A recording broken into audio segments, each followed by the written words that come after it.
Bismillah, alhamdulillah. Wassalatu wassalamu ala rasulillah wa ala alihi wa sahbihi wa man walah. Wa ashhadu an la ilaha illallah wahdahu la syarikalah. Wa ashhadu anna muhammadan abduhu wa rasuluh. Amma ba'd. Alhamdulillah, fi hadal yawm, yawmul ahad, 8 Desember 2024. Maka pada kesempatan yang cerah ini kita lanjutkan kajian di Fakultas Ilmu Fiqh, yang mana pada kesempatan hari ini kita masuk kepada Kitabuz Zakah dari Ad-Durar Al-Bahiyah tentang permasalahan Masail al-Fiqhiyah.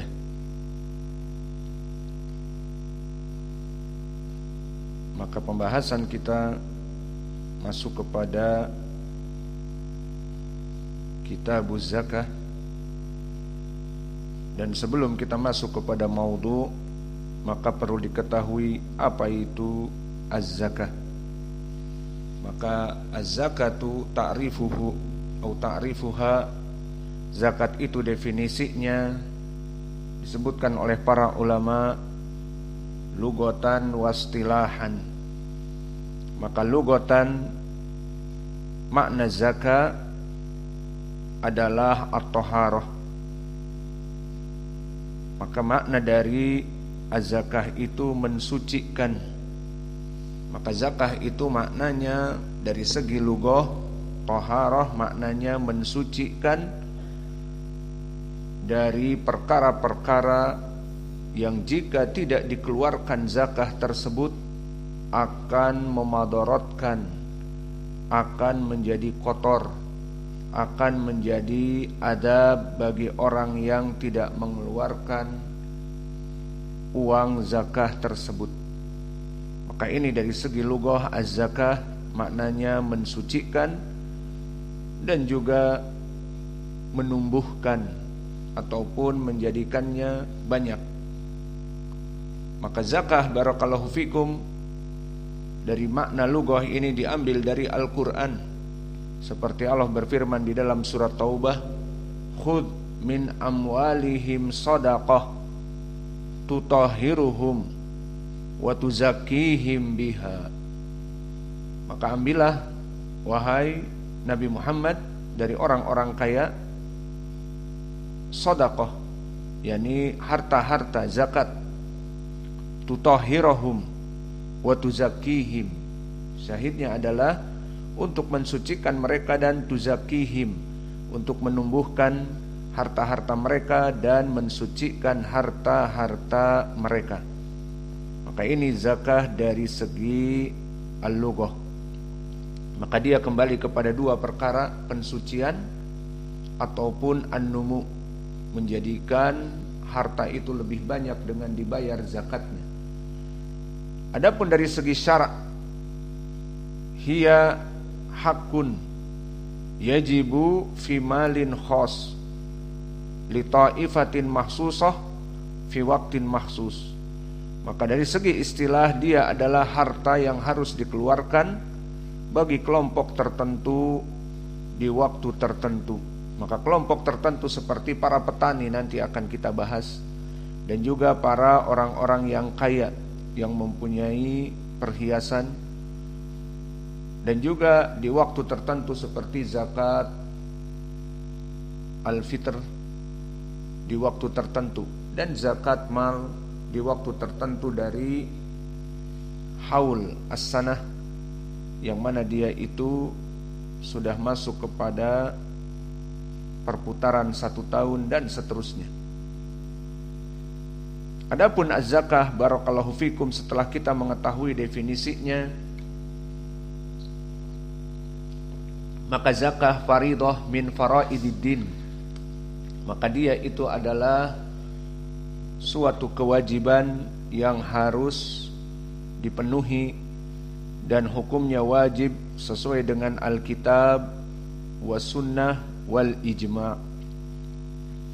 Adapun Alkitab kama qala ta'ala fi kitabihil karim wa aqimus shalah wa atuz zakah, maka dirikanlah salat dan bayarlah zakah.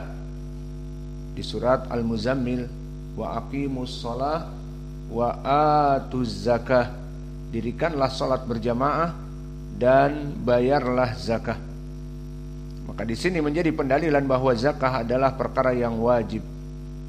Ini pendalilan di Al-Quran, maka tidak ada di dalam kaum muslimin orang kaya dan dia pelit, tidak mengeluarkan zakahnya. Maka di sini dilarang dan tidak boleh. Adapun pendalilan dari sunnah, maka dari hadis yang muttafaqun alaih, yang ma'ruf, hadis Ibnu Umar, bunyal Islam ala khamsin, syahadatu an la ilaha illallah wa iqamis shalah wa ita'iz zakah. Ini poin pendalilannya. Wal hajj wa ramadan, maka poin pendalilannya wa ita'iz zakah, dari rukun Islam mendatangkan zakah.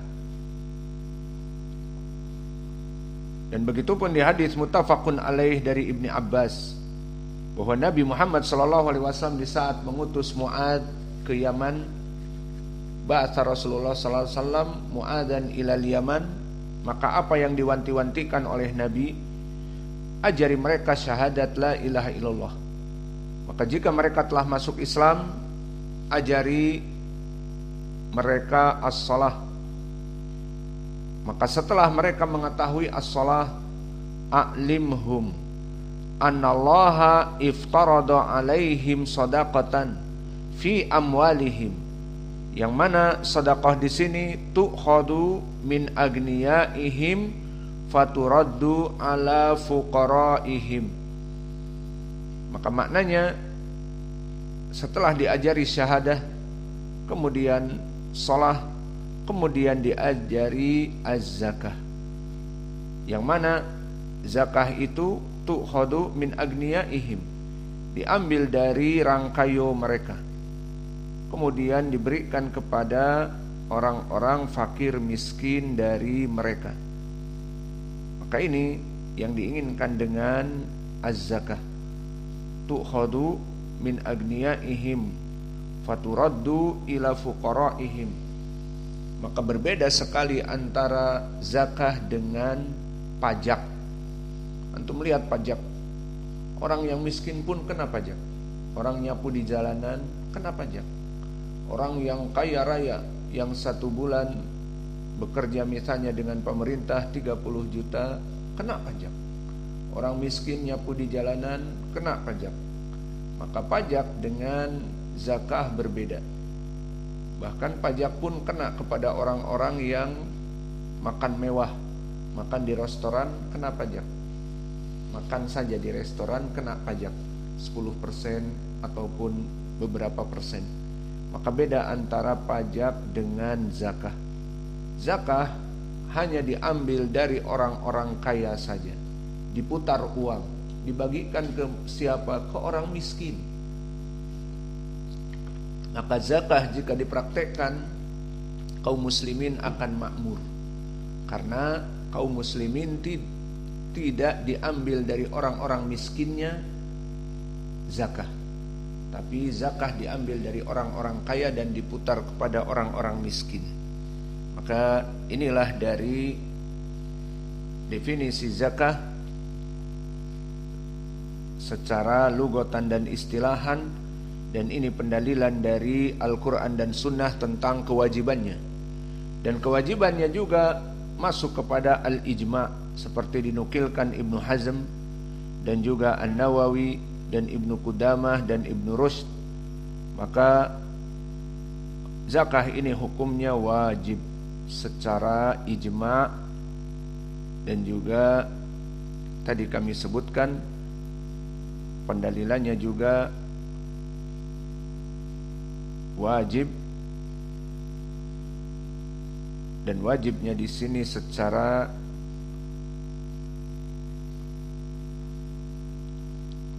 al-ijma'.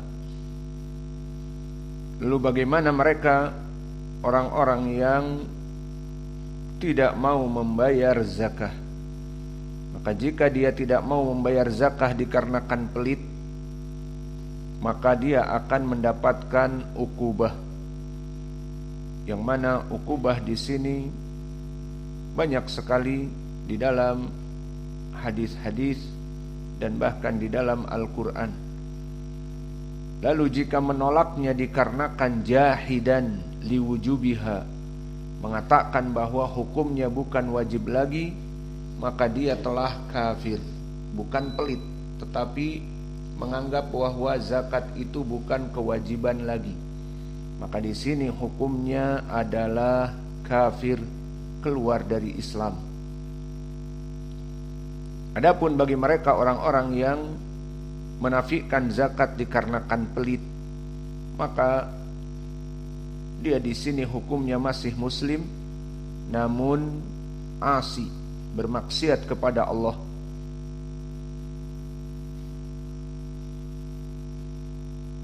Adapun pendalilan tentang permasalahan zakat itu wajib dan juga datang ukubah bagi mereka orang-orang yang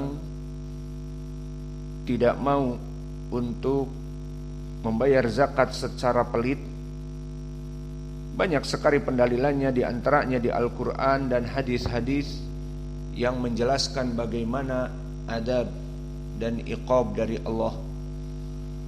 Maka di antaranya seperti di Al-Quran, di mana Allah berfirman, walladzina yaqnizuna dzahaba wal fiddata wala yunfiqunaha fi sabilillah fabashshirhum bi'adzabin alim yauma yuhma 'alaiha fin nari jahannam fatuqwa biha jibahuhum wa junubuhum wa duhuruhum hadza ma kanaztum li anfusikum fadhuqu ma kuntum taqnizun.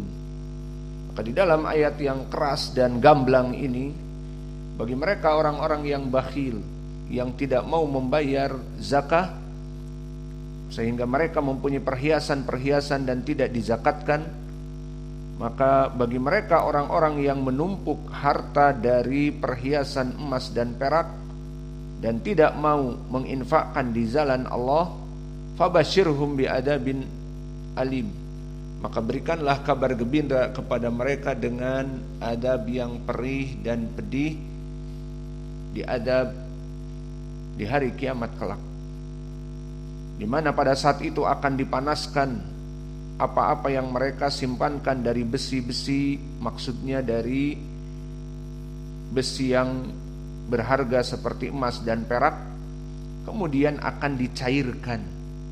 Maka simpanan emas perak itu akan dicairkan menjadi logam yang panas.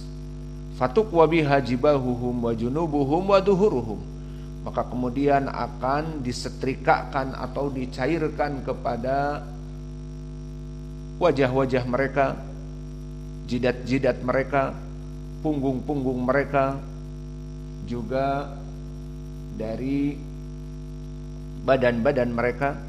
Dan dikatakan hadza ma kanaztum li anfusikum fadhuqu ma kuntum taqnizun. Maka ini adalah balasan bagi para penumpuk harta. Maka di sini kesimpulannya, orang-orang kaya di dalam Islam harus membayar dari zakah, tidak boleh pelit. Jika pelit, ini balasannya. Maka ini pendalilan di dalam ayat Al-Quran. Adapun begitupun di dalam hadis-hadis banyak, di antaranya hadis yang diriwayatkan oleh Imam Al-Bukhari dari Abi Hurairah, man atahu Allahu malan falam yuaddi zakatahu mithlu aw musila lahu malahu syuja'an aqra lahu zabibatan yutawwikhu yaumal qiyamah. Maka barang siapa yang dia itu tidak mau untuk membayar zakah, maka akan dijadikan harta-hartanya itu bagaikan sujaan aqra. Apa makna sujaan aqra? Maknanya adalah dia menjadi ular yang sangat besar, maka akan melilitnya di hari kiamat.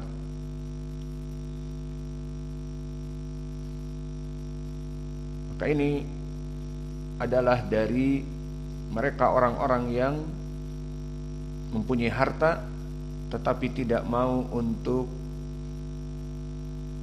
menginfakkannya di jalan Allah, maka dia akan diiqab di Al-Quran tadi, dipanaskan dan kemudian disetrikakan kepada wajah-wajah, kening-kening dan juga punggung-punggung dan pinggang-pinggang mereka. Dan begitupun di hadis disebutkan harta-harta yang tidak diberi zakah akan dimisalkan menjadi sujaan aqra'a, menjadi ular-ular yang besar yang akan melilitnya. Dan begitupun di dalam hadis Abi Hurairah yang lain diriwayatkan oleh Imam Muslim tentang mereka orang-orang yang tidak mau membayar zakat dikarenakan pelit, terutama zakat dari binatang. Ma min sahibi dahabin wala fiddatin wala yuaddi minha haqqaha illa idza kana yaumul qiyamah suffihat lahu safaihu minan nar fa uhmiya 'alaiha fi nari jahannam fayuqwa biha junubuhu wa jabinuhu wa dhahruhu. Maka di sini menjelaskan bagaimana keadaan orang-orang yang tidak mau membayar zakat, maka dia itu seperti di Al-Quran disebutkan, harta-hartanya akan dicairkan, kemudian akan disetrikakan dari perkara-perkara yang dimana dia dulu mempunyai harta itu kepada badan-badan mereka.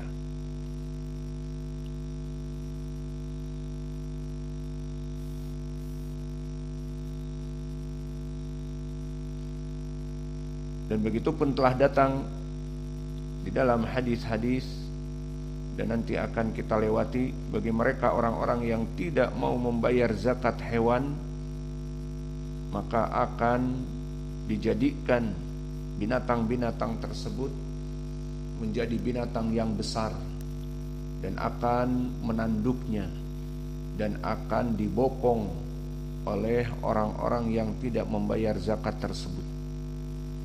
Maka ini dari pembukaan bagaimana permasalahan zakah.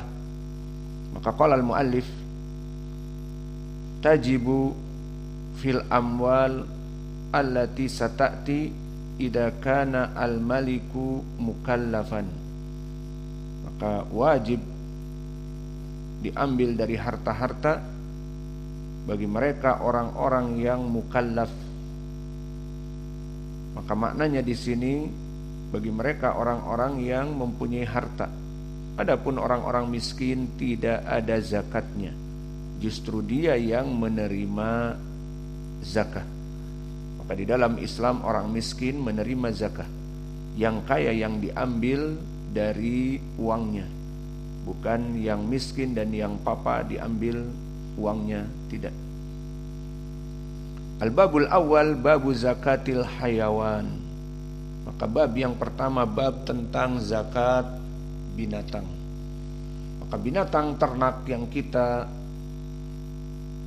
pelihara itu ada zakatnya. Indak ya man? Indak ya Kendrick? Aina mikrofon. Semua binatang di sini harus ada zakatnya. Punya ayam bayar zakat tidak?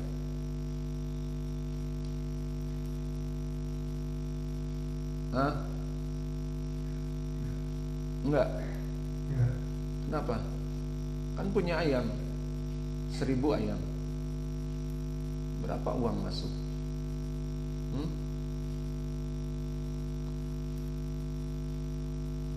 Terus binatang apa saja yang harus dibayar zakat? Kambing. Terus?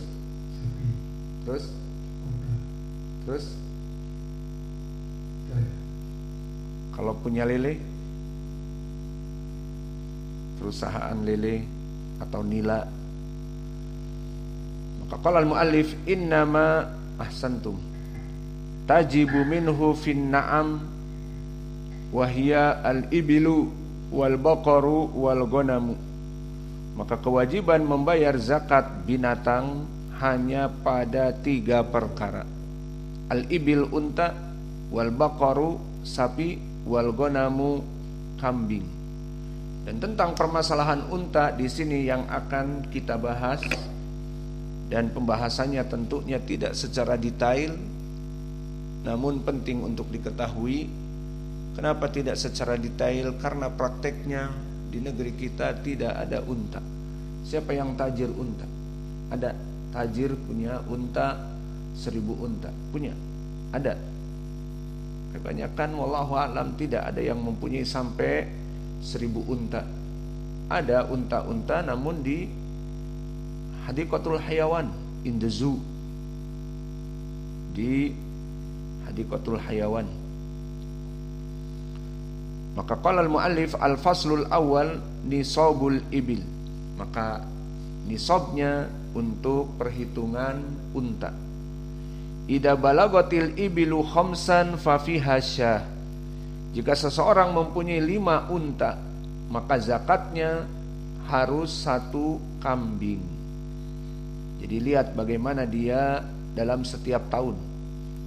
Misalnya di tahun ini dia baru mempunyai 2 pasang unta, maka terus sampai 1 tahun dia mempunyai 5. Nah di akhir dia dalam 1 tahun yang mempunyai 5 terus menerus 5, maka di sini dia harus mengeluarkan di tahun yang akan datang 1 kambing sebagai zakat. Jadi 1 kambing dia beli untuk zakat dari 5 untanya yang terus hidup, dengan catatan tentunya terus hidup dan tidak mati dalam setahun ke setahun. Maka idza balagatil ibilu khamsan fa fiha syah. Jika dalam keadaan 1 tahun perputaran dia dari awal Muharram 1446 kepada awal Muharram 1447, dalam keadaan hewan ternaknya seperti ini, tidak berkurang bahkan bertambah, maka setiap dari 5 ibil 1 syah, 1 kambing. Summa fi kulli khamsin syah. Maka setelah 5 tadi, terus di 2024 kita ini sekarang bertambah lagi menjadi 10. Maka dalam waktu 10 ini dia mendapatkan dalam waktu 1 tahun 10 terus tidak berkurang bahkan bertambah, maka dia mendapatkan mengeluarkan 2 syah. Summa fi kulli khamsin syah. Maka begitu pun 15, dia mengeluarkan 3 syah. Mempunyai 20, mengeluarkan 4 kambing. Lalu bagaimana 25? Di sini kita bahas. Wa fi Fa'idha balagat 25 fafiha ibnatu mahodin. Maka jika dia sudah mendapatkan 25, tadi kan 5 1 kambing, 5 lagi 1 kambing, 5 lagi 1 kambing, 5 lagi 1 kambing, 5 lagi 1 kambing, sampai dia mempunyai 20, maka dikeluarkan 4 kambing. Kemudian jika dia mempunyai 25, maka dikeluarkan bintu mahodin. Apa makna bintu mahod? Di sini unsa al-ibil alati atamat sanah. Dia adalah ibil yang betina. yang telah genap 1 tahun masuk ke tahun yang kedua, maka dinamakan dengan bintu mukhab. Di sini barulah jika ada yang bertanya, kok dari 1 sampai 20 harus membayar syah, kambing, padahal dia mempunyai unta. Itulah keadaannya. Namun sudah mulai dari 25 tidak mengeluarkan kambing lagi, tetapi mengeluarkan unta. Au ibnu labun, ataupun dinamakan dengan ibnu labun, dia zakar, ibil yang sudah 2 tahun dan masuk kepada tahun yang ketiga. Jadi kalau seseorang mempunyai 25 unta, maka tinggal dia pilih, diambil dari 25 tersebut, baik yang bintu mahad, maknanya perempuan, ataupun ibnu labun. Maka ibnu labun dia yang pejantannya, yang sudah 2 tahun. Wa fi sittati wa thalathin ibnatul labun, maka pada 36 dia mempunyai mengeluarkan ibnatul labun. Wa fi sittin wa arba'in hiqqatun, maka untuk jumlah yang dia itu sitti wa arba'in 46, maka mengeluarkan hiqqah. Dan hiqqah adalah unsal ibil allati atammat salasa sinin. Maka istilah-istilah pada anak-anak jenis usia dari unta itu banyak istilahnya. Kayak tadi ibnu mukhab, ibnu labun, dan juga sekarang hiqqah. Maka hiqqah yang sudah 3 tahun ke atas. Wa fi ihda wa sittin jada'ah, dan untuk 61 adalah jada'ah. Dan jada'ah ini unsal ibil, perempuan dari ibil yang genap 4 tahun. Maka ini yang dikeluarkan dari zakatnya. Wa fi sitti wa sab'in bintan labunin. Adapun yang mempunyai 76 dari unta, maka mengeluarkan 2 apa? Bintu labun. Maka bintu labun, bint yang di atas 2 tahun itu dikeluarkan 2 unta. Wa fi ihda wa tis'in hiqqatan, maka jika mempunyai 91 membayar hiqqah, 2 hiqqah, hiqqatan. Dan tadi penjelasannya hiqqatan adalah 3 tahun ke atas, harus 2. Ila mi'ah wa isrin, sampai 120. Fa idza zadat fa fi kulli arba'in ibnatul labun wa fi kulli khamsin hiqqah. Kemudian jika terus bertambah setiap tahunnya, maka perhitungan yang mudah, fa fi kulli arba'in ibnatul labun. Setiap dia itu mempunyai 40, maka mengeluarkan ibnatul labun. Wa fi kulli khamsin hiqqah, ataupun hitungannya setiap dia mempunyai 50, maka membayar 1 hiqqah. Maka ini perhitungan dari zakat al-ibil, yang mana kita tidak mempunyai perkara-perkara seperti ini, sehingga ini hanya sekedar pengetahuan secara lewat saja, teori, hanya teori. Kenapa? Karena prakteknya tidak ada yang mempunyai ibil. Maka kita simpulkan, lihat, seseorang yang mempunyai ibil mulai dari 5 sampai ke 9, maka dia mempunyai 1 zakat kambing. Kemudian yang mempunyai kambing 10 sampai 14, maka dia membayar 2 kambing. Kemudian barang siapa yang mempunyai setelah setahun itu dari jumlah 15, 1 tahun tidak ada yang mati bahkan bertambah 4 menjadi 19, maka dia membayar 3 dari kambing. Kemudian dari jumlah setelah 1 tahun 20 sampai 24, maka dia membayar 4 kambing. Ini selesai dari 1 sampai 24 membayar 4 kambing. Adapun jumlah setelah 25, jumlah jika tahun ini 2024 saya mempunyai 25. Lihat di ujung 2024. Mempunyai sampai 35 bertambah 10, maka bintu mukhad. Dan bintu mukhad adalah betina dari unta, selesai dari kambing, tidak boleh membayar kambing lagi, tapi bintu mukhad, di mana anak unta yang berusia 2 menjelang 3. Lalu jika jumlahnya mulai dari 36 sampai 45, maka bintu labun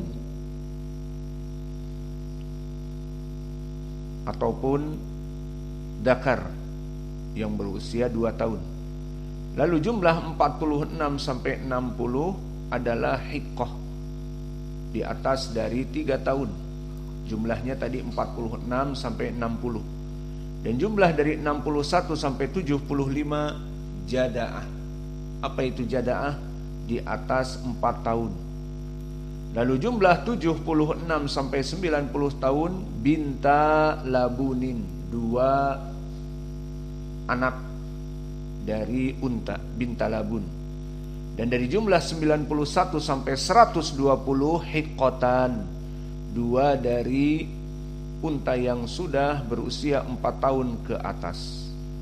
Ini jumlah 91 sampai 120. Jika 121 sampai 129, maka di sini binta aubanat labun.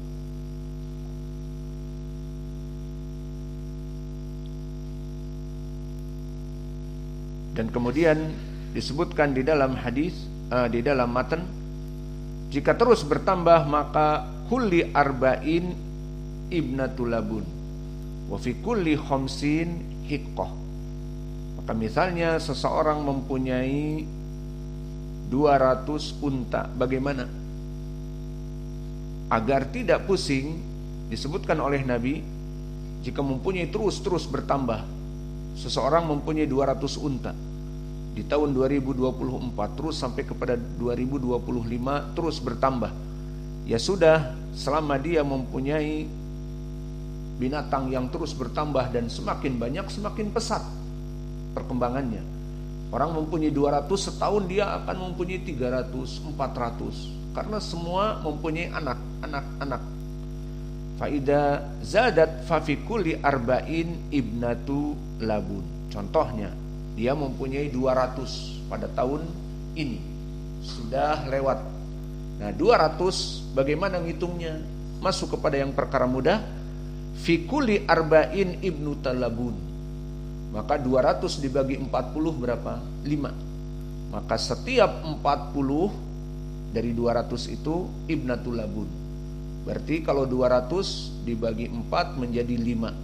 Jadi dia mengeluarkan 5 ibnatul labun jika untanya 200. Kemudian berkata Nabi atau di dalam hadis, wa fi kulli khamsin hiqqah.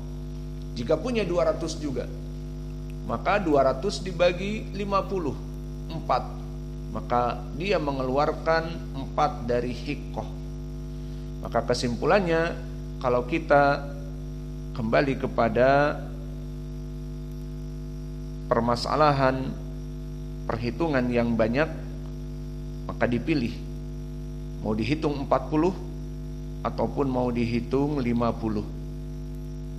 Maka barang siapa yang mempunyai kambing 200, mempunyai unta 200, maka dia mau dibayar dalam keadaan setiap 40 maka dibayar, bintu labun maka dibayar, menjadi 5. Namun barang siapa yang dihitung ingin dengan dibagi 50, maka 200 dibagi 5 menjadi 4, tapi hiqqah dalam keadaan di atas bintu labun, maka 4 namun hiqqah. Adapun 200 yang ingin dibayar dibagi 40 menjadi 5, karena 40 dikalikan 50 200, maka 5 dari bintu labun. Maka bintu labun usianya 2 tahun, hiqqah 3 tahun. Maka mau membayar zakat dengan yang 2 tahun tapi 5, mau yang lebih lagi, hiqqah 3 tahun cukup dengan 4. Paham? Maka ini bagi yang hitungannya semakin banyak dan semakin banyak, maka cukuplah dengan membayar dibagi 40, membayar setiap 40 bintu labun. Taib, sekarang soal, dia mempunyai 400 kambing, berarti bagaimana Pandu? 400 dibagi berapa? Kalau kamu ingin membaginya dengan 40, berarti 400 dibagi 40 10, iya, 10 bintu labun yang usianya 2 tahun. Namun saya mempunyai 400 juga, saya ingin membayarnya dengan bilangan 50, maka tidak apa-apa, berarti mengeluarkan 400 dibagi 50 berapa? 8, iya kan? Bukan 10. Maka dia hanya mengeluarkan 8 tapi hiqqah yang usianya 3 tahun. Maka ini jika jumlah 400 bisa dihitung dengan 40-an, berarti dia mengeluarkan 10 bintu labun. Namun jika dalam keadaan dihitung 50-an hanya 8, tetapi hiqqah yang usianya 3 tahun, bintu labun usianya 2 tahun. Contoh lagi, seseorang mempunyai 500 ibil. Maka untuk mudah 500 ibil, daripada 40 susah, 4 kali 12 saja sudah 480, hitungannya tidak genap. Ya sudah, 500 dibagi 5 saja, maka untuk dia mengeluarkan 10, 500, 10 dari apa? Dari hiqqah yang berusia 3 tahun. Maka 10 dikeluarkan untuk 500, karena dibagi 50 menjadi hiqqah. Seperti itu. Contoh lain misalnya mempunyai 1000 unta.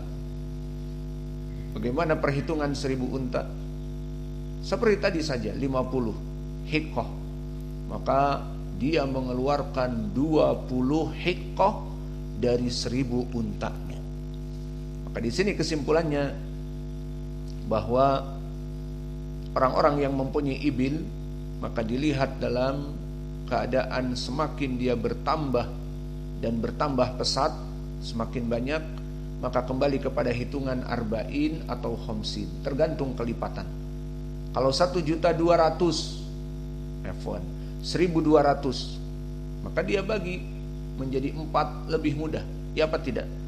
Jadi berapa 12 dibagi 4? 3, ya apa tidak? 30. Maka dia membayar 30 dari bintu labun jika mempunyai 1.200. Seperti itu. Maka mungkin ini yang bisa kita berikan di pelajaran hari ini. Dan di pelajaran hari ini hanya teori, karena kita tidak mempunyai unta-unta untuk dibayarkan zakah. Namun insya Allah di pelajaran yang akan datang dari sapi dan gonam, maka ini wajib diketahui dengan baik. Karena perkara ini banyak di antara kita yang mempunyai kambing yang banyak dan juga sapi.